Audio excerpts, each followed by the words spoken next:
Amados irmãos, nós começamos agora no início do mês de maio com o nosso grupo de leitura bíblica, uns 60 irmãos, membros da nossa igreja e uns 2 ou 3 de fora, a leitura do livro de Números. Se você não está conosco nessa caminhada, ela vai durar 2 anos. Você pode entrar a qualquer momento. Então, entra agora pelo livro de Números. E você manda um zapzinho para mim, eu dou uma porção de orientações para você compreender bem a leitura dos livros. Então fica muito mais fácil, você tira a dúvida. E são 36 capítulos, o mês de maio tem 31 dias, e você lê um capítulo por dia e vai acompanhando a gente aqui na nossa leitura. Depois vamos no mês de junho para Deuteronômio, e aí vai. Muito bem, Números. E a minha palavra desta noite tem como título No Deserto. Por que no deserto? Porque no deserto é o nome original do livro de Números. Os judeus, eles interpretaram, eles colocaram em hebraico o nome do livro Números no deserto. Havia um costume de colocar o nome do livro como uma das primeiras palavras do primeiro versículo. Normalmente recebe o nome do livro. E no primeiro versículo, Números capítulo 1, verso 1, diz o seguinte: o Senhor falou a Moisés na tenda do encontro, no deserto do Sinai, no primeiro dia do 2º mês do 2º ano, depois que os israelitas saíram do Egito. Pois bem, por que os judeus, o povo de Israel e os autores bíblicos colocaram este nome no deserto? Porque, na verdade, o livro de Números é um livro que que descreve toda a trajetória do povo no deserto, nos vários desertos porque passaram ao longo de um grande tempo. Então, primeiro eu vou analisar a questão do nome. Por que este nome? Então, como eu já adiantei, por que apareceu Números em vez de no deserto? Talvez porque seja mais prático você dizer, vamos abrir aí no deserto, capítulo 2, né? Mas, quando fizeram a tradução do hebraico para o grego, a Septuaginta, e depois do hebraico para o latim, a Vulgata, ou, aliás, do grego para o latim, eles mudaram o nome e entenderam que fica mais fácil colocar números. Por que números? Por que preferiram números? Porque o livro de Números, ou no deserto, ele tem muitos números. Ele começa, por exemplo, com um censo, um recenseamento que Moisés mandou fazer do povo, quando ele estava saindo, assim que ele saiu do Egito, depois da sua libertação. Então eles fizeram um recenseamento, mas esse recenseamento não foi de todo o povo. O recenseamento foi com o objetivo de saber, e Moisés já anteveu, que certamente teriam dificuldades ao longo do caminho. Então ele queria saber exatamente quantas pessoas, quantos soldados, digamos assim, ele teria à sua disposição. Então, no capítulo 1, ele faz esse recenseamento pelas 12 tribos de Israel. As 12 tribos estavam todas ali representadas, então, só podiam ser contados as pessoas com os seguintes critérios: que fossem homens, que tivessem acima de 20 anos e que estivessem aptos para a guerra. Então, vejam que o critério, as mulheres não entrariam. Por quê? Porque as mulheres e crianças, meninos e meninas, não entrariam porque eles estariam não estariam em condições, as mulheres não iam para a guerra, e as crianças, obviamente, também, ou no caso de 19 anos para baixo, ainda não estavam preparados para isso, então não foram contados. Também os anciãos, então 20 anos para cima, mas que estivessem preparados para a guerra.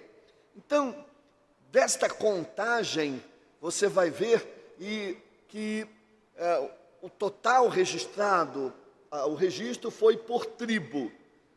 Tribo de Judá, de Benjamim, de Efraim, de Inã, aquela tribo ou grupos, subgrupos do povo de Israel, descendentes dos 12 filhos de Jacó, ou de Israel. Então, que também é chamado Israel. Só os sacerdotes é que não foram recrutados para a guerra, porque eles tinham a missão espiritual. Então, como capelães, né, digamos assim, como aqueles que cuidavam da parte espiritual, do culto a Deus. Então, nessa primeira contagem, eles contaram, nesse censo, eles contaram 601.730. 601.730. Aliás, esse é o segundo número. O primeiro número, eu não sei se eu coloquei certo ali, a primeira contagem foi 603.550. Não faz muita diferença, que é praticamente igual. Mas o que surpreende é que, depois de 40 anos no deserto, quando eles estavam prestes a entrar em Canaã, Moisés, aliás, aí já antes da morte de Moisés, ele fez um novo recenseamento para saber quantos deles ele ainda podia contar. Por quê? Porque a maioria daqueles, aliás, todos aqueles de 20 anos para frente, ao longo desses 40 anos, foram morrendo. Deus mesmo havia dito que eles não entrariam na terra de Canaã, por causa de uma série de situações. Então, agora, aquela geração que tinha menos de 19 anos, foi crescendo ao longo dos 40 anos, e agora, com quantos eles podiam contar agora para formar um exército? Então, lá no capítulo 27, quase chegando ao final, já prestes a chegar à terra de Canaã, fizeram um novo censo, por tribo, e constatou-se então que nessa contagem 601.730. Então, o primeiro foi 603.550 e o outro 601.730. Basicamente o mesmo grupo, só que com uma diferença. O primeiro grupo se atemorizou, e todo aquele povo, diante do relato dos espias que Moisés enviou para vigiar, para espionar, para verificar, fazer o levantamento da terra.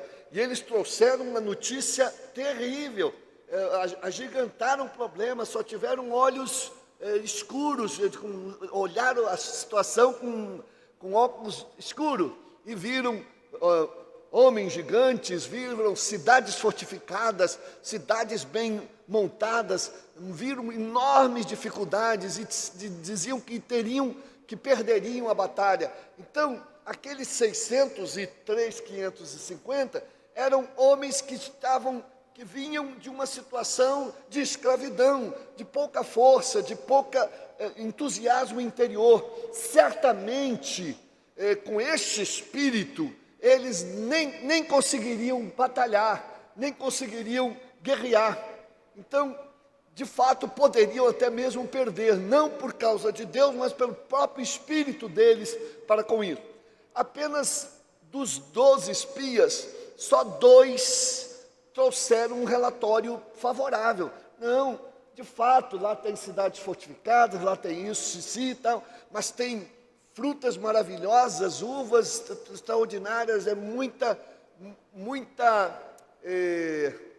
fartura, muita terra muito fértil. E eles disseram: nós podemos vencer, pelo poder e com com a bênção do Senhor. Mas a palavra dos outros 10 foi mais forte. Então houve uma enorme murmuração entre o povo lá. Não, porque trouxeste para nós esse deserto, depois de tanto tempo, agora a gente não vai poder entrar, agora a situação piorou, nós estamos perdidos, esses gigantes, né? E eles olharam as coisas com olhos tão exagerados, que eles diziam, eles são gigantes e nós somos como gafanhotos. Então, como nada que eles podiam pisar. Então, é claro que com esse tipo de mensagem, mexeu no ânimo, no entusiasmo daquelas pessoas, e as pessoas então começaram a reclamar, a murmurar, a amaldiçoar Deus, que quiseram até fazer apedrejar Moisés, escolheram um novo líder, e até desejaram voltar para o Egito, e por causa deste relato. Olha que eles estavam próximos à entrada de Canaã, mas por causa disso, o povo teve que retornar, mas não para o Egito, teve que ficar circulando pelo deserto durante 38 anos. Por que eu digo 38 anos? Porque eles tinham saído do Egito e eles foram para o Monte Sinai. E então todo o livro de Levítico que nós estudamos descreve desde a saída até a sua estada ali no período no Monte Sinai, quando receberam a lei, os mandamentos, etc, etc. Então passaram-se aí 2 anos. E eles estavam então mais um pouquinho, mais alguns dias ou algumas semanas, eles chegariam à terra de Canaã. Mas por causa da murmuração, por causa da vergonha que eles fizeram diante de Deus, falta de confiança, reclamação insulto e desconsideração para com Moisés e todos mais, Deus então fez com que eles perdessem a oportunidade de entrar na terra de Canaã. Então, eles não houve uma punição de morte, embora Deus até tão indignado aventasse isso, Moisés intercedeu e Deus então teve misericórdia, mas disse, olha, vocês não vão entrar na terra, e vocês vão, então eles já sabiam que estavam andando, mas que não chegariam lá, e ao longo desses 38 anos, 2 anos do Egito até o Monte Sinai, e ficaram lá um tempo, e depois mais 38 anos, até a chegada estavam de frente já do Rio Jordão, e logo depois, atravessando o Rio Jordão, já tinha Jericó. E só que agora era um outro povo. As crianças cresceram, os pais morreram no deserto, e eles agora estavam com outro desafio. Então, o número do exército era basicamente o mesmo, só que agora com um novo ânimo, com um novo entusiasmo. Agora não eram pessoas que tinham a alma de escravo, coração e a mente de escravo. Agora eram pessoas que foram criadas, nasceram e viveram no deserto. Tem uma mente, e não eram mais com mente de escravo, mas mente de gente livre, gente que tinha sonhos, gente que tinha promessa no coração. Então, eles estavam em condições e foram ao longo desse tempo também sendo treinados, e eles se sentiam em condições. As duas pessoas que foram preservadas e que não morreram ao longo do tempo que estavam no deserto foi Caleb e Josué, que foram os espias que trouxeram a informação real de que havia dificuldades, mas que Deus os ajudaria nessa caminhada. Por isso, então, por causa desses 2 censos que foram feitos, tanto no início, quando o povo estava saindo e outro senso quando o povo estava chegando, é que o livro de Números tem este nome, Números. Agora, mas quantas pessoas exatamente tinham? Então, se você pega os 600 mil, você soma aí todas as mulheres, você soma todas as crianças e jovens abaixo de 19 anos, meninos, e você soma mais a tribo de Levi. Então, os comentaristas e todos são unânimes em dizer que haviam mais de 2 milhões de pessoas ali. Pois bem, então, por isso que para a maioria, para os próprios judeus, o livro se chamava No Deserto, que conta toda a trajetória, todas as lutas, os dramas, as angústias, as vitórias, as derrotas, os pecados de um povo no deserto. Também esse livro é chamado de Livro das Jornadas, também conhecido como Livro das Jornadas, ou Livro das Murmurações. Então é o livro que concentra todas as murmurações do povo de Israel. E este livro, ele foi escrito por volta do ano 1400 a.C. O povo saiu do Egito no ano 1400 e chegou a Canaã em 1440. Como é assim? Não, ao contrário, perdão. Saiu em 1440 e chegou em 1400. Se está posto ali, é isso mesmo. Então, ali repetiu 1440, né? Mas saiu em 1440 e chegou em 1400, antes de Cristo. Vocês sabem que os anos vão sendo diminuídos até chegar ao ano zero, no nascimento de Jesus. Claro que eles não tinham consciência que estavam naquele ano. Essa contagem aconteceu tempos depois e foi reprogramado. Então, o Levítico, o livro retrata então essa história do povo até Monte Sinai e também aí depois a história do povo, Números, do Monte Sinai até próxima terra prometida. Agora vamos falar sobre a caminhada.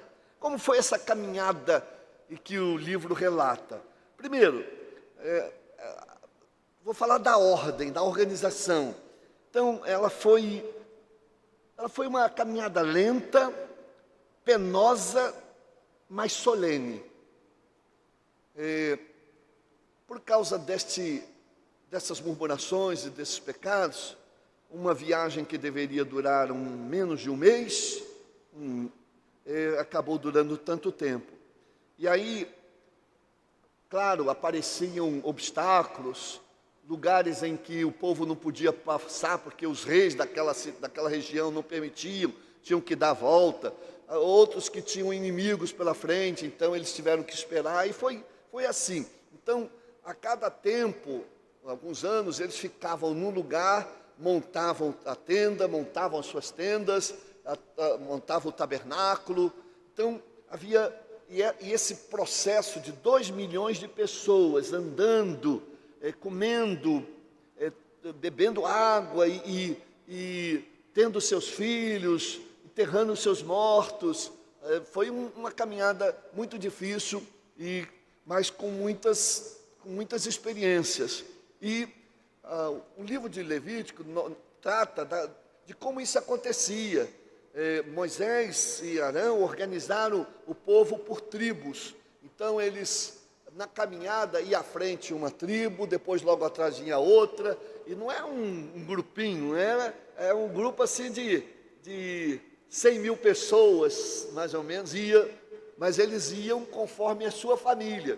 Isso é interessante porque eles se entendiam, se conheciam, tinham seus hábitos iguais, e não haveria tanto conflito entre uma tribo e outra. E lá no meio desta caminhada, então, depois de 5 na frente, haviam, no meio depois de 6, ia um grupo de sacerdotes levando a Arca da Aliança, que representava a presença de Deus ali. Então era muito solene. Havia um outro grupo desarmava o tabernáculo e também levava todos os apetrechos, as lonas, todos as partes ditas, consideradas sagradas do tabernáculo. Portanto, era uma logística incrível e milhares de pessoas, né? 2 milhões de pessoas, era uma coisa extraordinária e que aconteceram várias e várias vezes, de um lugar para o outro, para até chegar ao seu destino. Então, também cada tribo tinha sua responsabilidade, uma tribo cuidava de uma coisa, outra da outra, e nesse somatório de coisas, eles foram caminhando nessa peregrinação. Agora falo sobre as crises, claro, no meio de tantas pessoas com tantas personalidades diferentes e vindo de famílias diferentes, eventualmente haviam muitas crises e que Moisés tinha que solucionar. Depois veio com a ajuda de Jetro e orientou eles para que dividisse, e isso foi feito, mas era uma situação muito difícil lidar com pessoas. Às vezes eu, com uma igreja de 300 membros, já tenho que lidar com tantas tensões, né, e conflitos, e hoje mesmo já lidei com 2, a gente, graças a Deus, deu tudo certinho, as pessoas ficaram bem, mas não é fácil. Então, pobre do Moisés, né? Também, esse foi um tempo de muito aprendizado, de muita disciplina, de muito ensino, né? E a gente vê, às vezes, Deus tomando iniciativas que nos chocam. Pecou, era executado. Falhou, era morto. Pecou em determinadas coisas, era apedrejado. Havia uma regra não desejada por Deus, mas permitida, porque o povo precisava aprender como as coisas devem ser e como as pessoas devem respeitar umas às outras. Então era uma lei muito difícil, do olho por olho, dente por dente, e que no meio daquela multidão, que não havia penitenciárias, cadeias e nada, então se tinha que tomar algumas medidas muito duras e difíceis. E quem lê o livro de Levítico, Número, Deuteronômio, e depois até outros livros, vem ações assim que hoje nos chocam, e a gente tem que entender que esta era uma situação que se compreendia devido à enormidade da multidão e também da situação difícil de todo aquele contexto em que eles viviam. Então, esse grupo que veio da escravidão precisava aprender a ser uma nação. Eles começaram a aprender a ser uma nação livre, uma nação que tinha que aprender a tomar pé do seu destino, ser solidária, ser justa, cuidar dos interesses de todo mundo e não só dos seus próprios interesses. Então, ela teve que suportar estas pessoas, teve que aprender a suportar muitas tentações, elas tiveram que aprender a se acomodar em várias realidades, elas tiveram que enfrentar muitos desânimos, porque as coisas nem sempre davam certo. Eles tiveram que, muitas vezes, vontade de voltar. Mas voltar para quê? Para a escravidão? E talvez se voltassem, nem seriam recebidos, né? Ou com muita hostilidade, ou com morte, eu não sei, mas vergonhoso. Mas o ânimo deles ficou muito abatido. Também tiveram muita desconfiança de Deus. Alguns perderam a fé em Deus, desconfiança dos seus líderes, ao ponto de querê-los apedrejar, de murmurar contra eles. Então, é muito difícil. É por isso que Moisés foi chamado o homem mais paciente, mais do que Jó, né? Porque enfrentou toda essa situação. Às vezes perdia a estribeira, mas não era fácil lidar com tantas pessoas. E Deus também viu a situação tão precária, as reações, as atitudes tão decepcionantes do povo, que em alguns momentos agia com um pouco mais de rigor. Então, aqui diz, então, meus irmãos, esse texto, que o número também nos ensina que qualquer transformação, ela não acontece da noite para o dia. Deus sabia, esse povo não vai aprender em uma semana a ser gente, a ser obediente, a ser respeitador, a ser unido, a ser nação. Então era preciso um tempo de aprendizado. Foi uma escola de 38 anos e uma nação que já nascia agora com outra mentalidade. E é por isso que esta nação tinha esse novo grupo de pessoas renovado, tinha condições de vencer as batalhas como venceram, não por força deles, mas pela fé deles e pela determinação deles e pela confiança em Deus que tiveram. Então, foi uma geração formada, meus irmãos, no deserto e não uma com mentalidade de escravos, como eu disse aos irmãos. Então, também aprendemos nesse livro a importância da intercessão. Por algumas vezes Deus se indignou tanto contra o povo que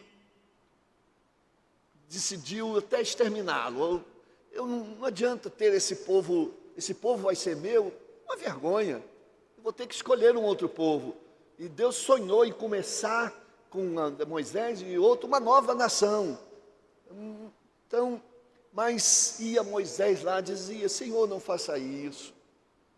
Tem misericórdia desse povo, esse povo é duro, é difícil, mas tem misericórdia. Se tu matares eles, o Egito vai rir. Que Deus é esse que traz para morrer aqui no deserto? Eles não conhecem o que está acontecendo. Então, não é que Deus não pudesse raciocinar deste jeito, mas nós temos que ter papel de intercessores.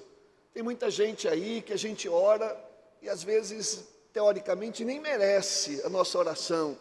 Tem muita gente aí que está nos hospitais porque também foi rebelde, foi irresponsável, não atendeu, e outros, muitos também foram vítimas desses rebeldes.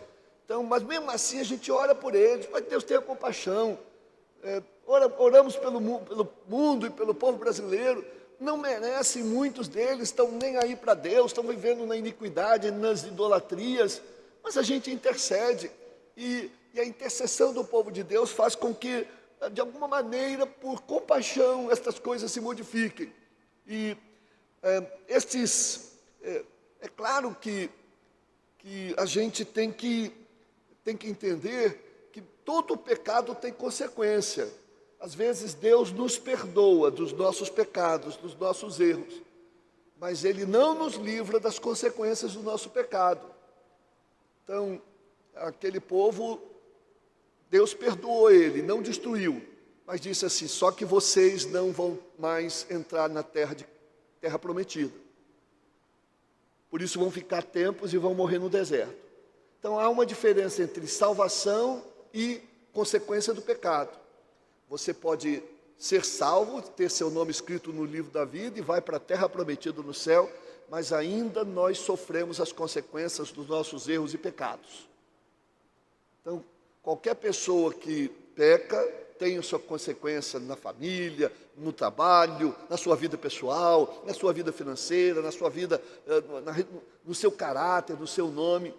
Você é perdoado por Deus, mas tem que lidar com as consequências do seu pecado. Foi assim com o povo, foi assim até com o pobre Moisés e Arão, que Deus disse assim para eles, quando estava faltando água, vai lá e fala aquela pedra. E ele disse, falar é muito pouco, falar não é melhor eu usar essa vara aqui poderosa, que eu já tive tanta coisa, e foi lá, um misto de raiva contra o povo, e ele, em vez de falar a pedra, porque achava que não tinha importância, ele bateu na pedra e mostrando um pouco de autossuficiência. Um momento de fraqueza de um grande líder. Deus não disse, você não obedeceu. Você está perdoado. Você vai entrar na terra prometida, Nova Jerusalém, o céu do Senhor. Mas na terra prometida não vai. Então todos os nossos pecados, meus irmãos, têm consequências. Então não fica pensando, eu peco, mas Deus depois me perdoa.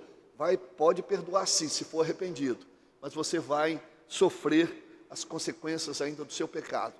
E isso a história tem mostrado.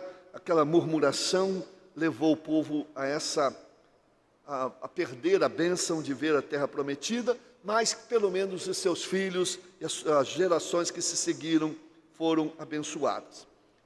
Então esse é o livro de Números, o livro no deserto, que retrata exatamente a nossa experiência cristã. Nós fomos libertos do Egito, que representa o mundo. E Deus usou Moisés, como Deus usa outros Moisés, pastores, líderes, irmãos em Cristo, que ajudam na libertação de pessoas. Deus nos libertou desta escravidão do pecado. E agora nós estamos indo em direção à terra prometida. Mas o nosso caminho não é fácil. Para chegar à terra prometida, nós temos que atravessar os nossos desertos. Eu e você estamos ainda no deserto. De vez em quando vem pancadas, sofrimentos, faltas de coisas, lutas, provações, pandemias. Estamos no deserto. Não vamos perder a esperança, não vamos perder a confiança, não vamos murmurar, não vamos dizer, Deus, por que Tu permites isso? Sou Teu servo. Não, vamos continuar confiante, com nossos olhares para a terra prometida, a Canaã celestial, sabendo que nosso caminho é caminho de peregrino neste tempo, e que o nosso coração não esteja nas coisas deste mundo, mas nas coisas, principalmente nas coisas eternas, na celestial de Deus. Amém. Deus abençoe todos.